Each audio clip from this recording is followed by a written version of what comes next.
c'est l'heure des actus, bienvenue. À la une cette semaine, la mystérieuse histoire des pavés de la fonderie de Dietrich, challenge de foot en salle à Niederbronn-les-Bains, la gym douce, les seniors sont à l'honneur. Mais tout d'abord, formation d'animateur, le centre Albert Schweitzer lance un appel à participants.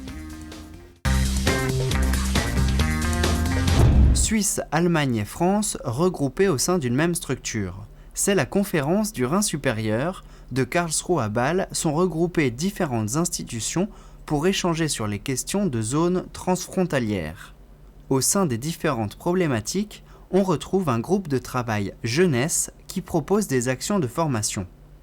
Parmi ces actions en Alsace du Nord, d'abord une journée thématique d'information où seront évoquées de nombreuses questions et des cas pratiques comme par exemple un camp de jeunes franco-allemands.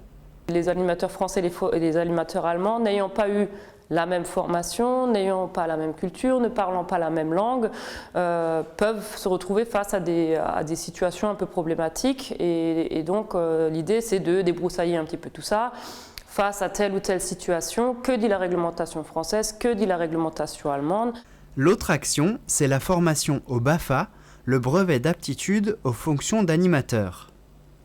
Nous, la particularité du stage que nous on va proposer, c'est-à-dire qu'on va proposer effectivement le stage de base qui s'inscrit dans le cadre de la formation BAFA, mais en même temps, on va proposer aux personnes qui vont s'inscrire à ce stage de pouvoir obtenir en même temps la Julaika, qui est l'équivalent du BAFA en Allemagne. La journée thématique aura lieu le 7 février et le stage en mars.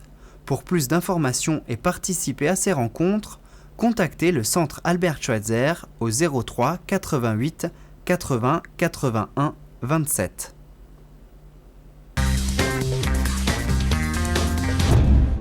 Valoriser le patrimoine industriel du canton de Niederbronn-les-Bains, c'est l'un des principaux buts de l'association de Dietrich.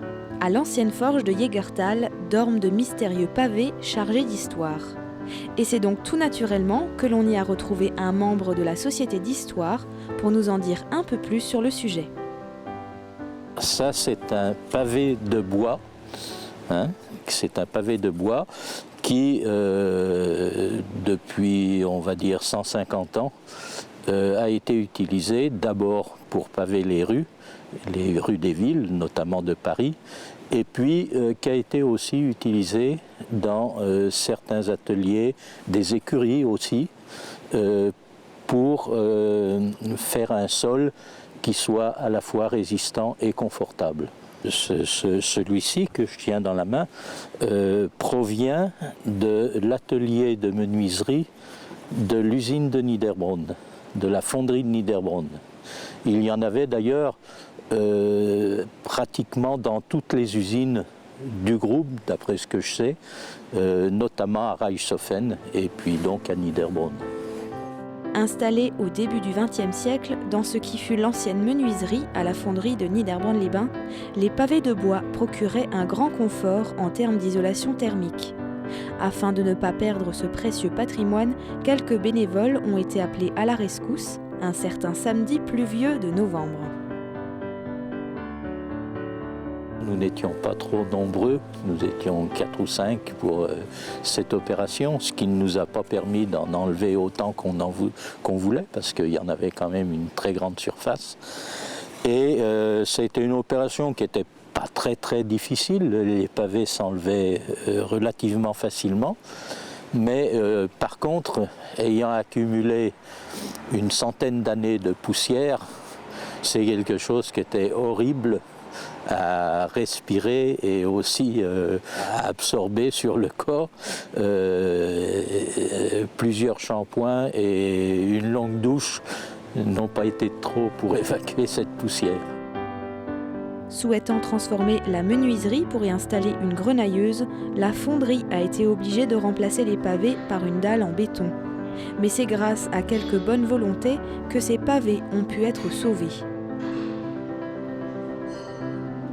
C'est une belle histoire qui a commencé par un coup de téléphone de M. Jean Wald. Et Jean Wald est le dernier menuisier de la fonderie de Niederbronn. Et donc pendant 39 ans, il a marché sur des pavés en bois qui étaient le revêtement de sol, le nec plus ultra dans certaines entreprises et dans certains ateliers.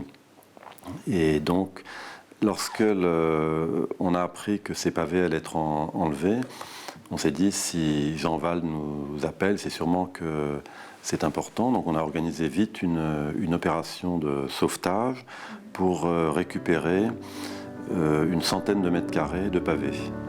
Berceau de l'entreprise de Dietrich, les forges de Jägertal ont prêté leur toit à ces pavés, devenus un morceau de patrimoine de l'usine. Et il y a encore une autre raison qui explique cet endroit de stockage.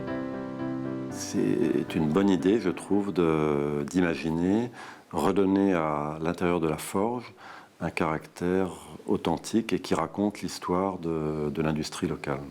C'est pour ça que la forge, c'est un endroit où on a de la place, mais je pense que ça a aussi du sens de refaire un petit travail de pavage à la forge. Témoins de l'histoire industrielle locale, ces pavés vont sans doute encore faire parler d'eux.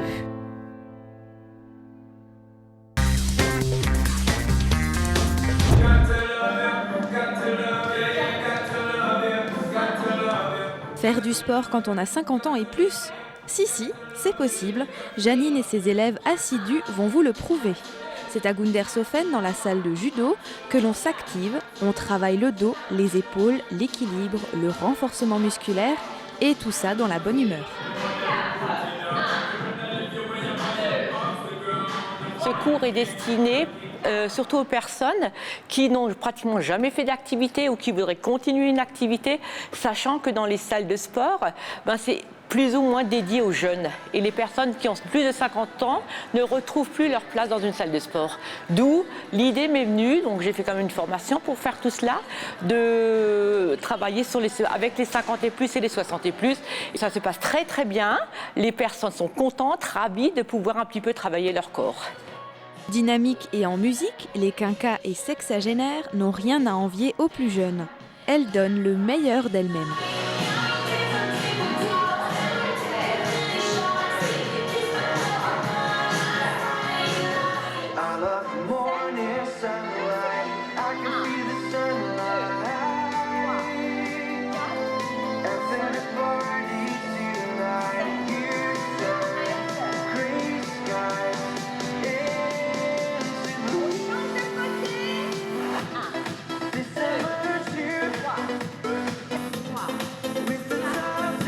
C'est assez ludique, hein. On travaille avec des accessoires, on a de temps à autre des bâtons, des élastiques, des chaises, parce que il faut toujours renouveler le programme pour que les personnes ne se lassent pas. Il faut que ce soit un réel plaisir de venir dans la salle, de se défouler, de se raconter aussi les petites misères qu'on a eues.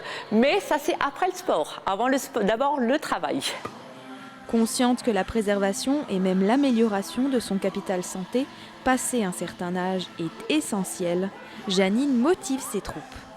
Ouvert à tous les seniors, minces, moins minces, sportifs ou non, Janine accueille toutes les bonnes volontés dans ses cours qui ont lieu tous les vendredis à 13h45 pour les 50 et plus et à 14h45 pour les 60 et plus. Il faut que chacun trouve sa place. Le corps et la tête. Hein.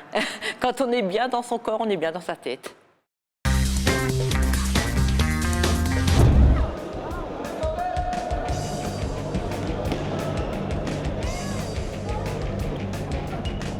C'est une tradition du début d'année, le Trophée des Vosges du Nord, une compétition de futsal organisée par l'US Niederbronn. 16 équipes sont venues des environs pour s'affronter. Donc c'est la 19e édition, c'est à l'époque le président Pierre Rauch et son secrétaire Jean-François Vincent qui ont mis en place cette organisation avec un tournoi intersociété le samedi qui depuis s'est transformé en tournoi réservé aux équipes féminines. Et le vendredi soir a déjà lieu un tournoi réservé aux équipes vétérans.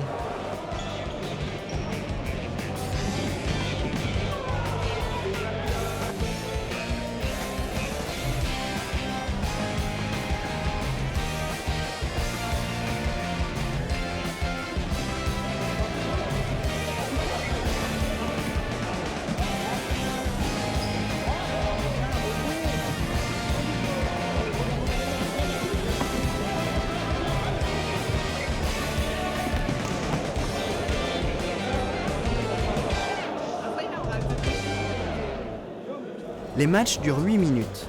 À l'issue de la finale, le vainqueur sera qualifié pour un tour suivant de la Coupe de France de futsal.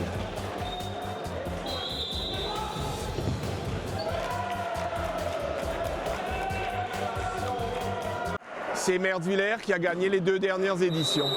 Donc si Mertwiller l'emporte cette année, ils vont garder le challenge pour de bon. Deuxième but pour le Val-de-Moder, toujours pas le numéro 5, Nicolas Michel. Mais cette année, c'est Betschdorf qui s'impose face à Ingwiller sur le score de 3-0.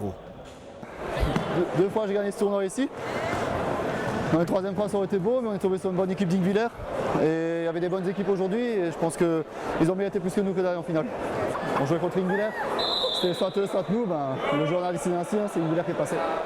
A noter que les 2 meilleurs buteurs ont marqué 6 buts lors de la compétition.